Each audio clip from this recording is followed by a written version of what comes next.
ఈ రోజే డౌన్లోడ్ చేయండి. మీ ఫేవరెట్ షోస్ చూడండి. బంటి, ఇక్కడున్నావా? హోంవర్క్ చేసావా? చేయలేదు. పాలు తాగావా? తాగలేదు. మందారం బలవంతంగా తాగించింది. ఎందుకు సార్ ఈరోజు ఇంత కోపంగా ఉన్నారు? కోపంగా ఉండక ఇంకెలా ఉండాలి?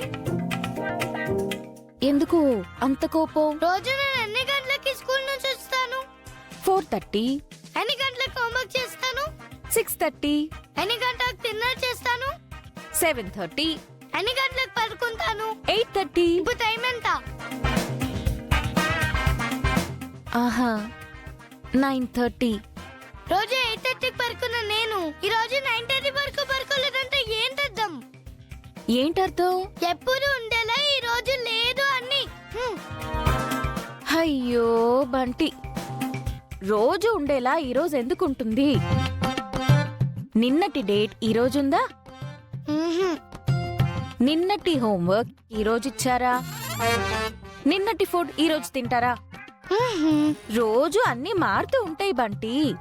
అయ్యో అమ్మా, నేను చెప్తుంది వాటన్నిటి గురించి కాదు. హా? రోజున పక్కన పరుకున్న నాన్న పరుకోట్లేదు. మీ ఇద్దరి మధ్యలో పరుకొని మీరు చెప్పే కథలు వింటేనే కదా నాకు నిద్ర వచ్చేది. అందుకే నిద్ర లేక ఇలా కూర్చొని ఉన్నాను.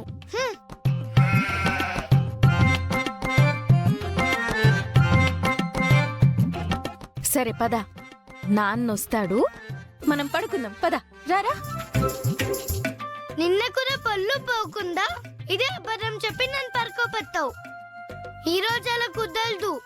నాన్న నువ్వు నాతో కలిసి పడుకొని నాకు కథలు చెప్పి తీరాల్సిందే. అప్పుడే నేను నిద్రపోతాను.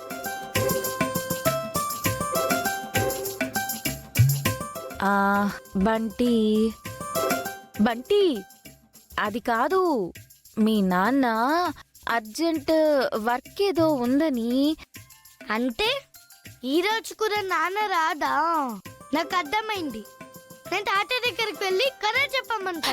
అది అది కాదు బంటి, తాత డిస్టర్బ్ చేయకు బంటి. బంటి, నేనేం డిస్టర్బ్ చేయను. కథ చెప్పమంటాను అంతే.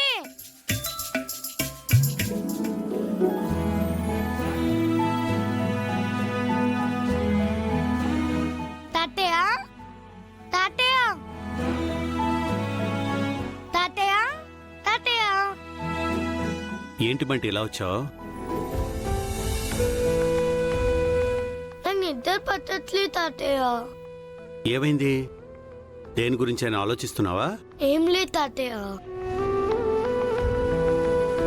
నాన్న రుక్మిణి అమ్మ ఒక్క దగ్గర ఉంటే కదా చెప్తారు, ఇద్దరు పుచ్చుతారు. కానీ నాన్న రూపమ్మ దగ్గర పడుకుంటున్నారు. నాకు ఆ గదిలో పడుకోవడం ఇష్టం లేదు తాతయ్య. నాకు కథ చెప్తే కానీ నిద్ర పట్టదు.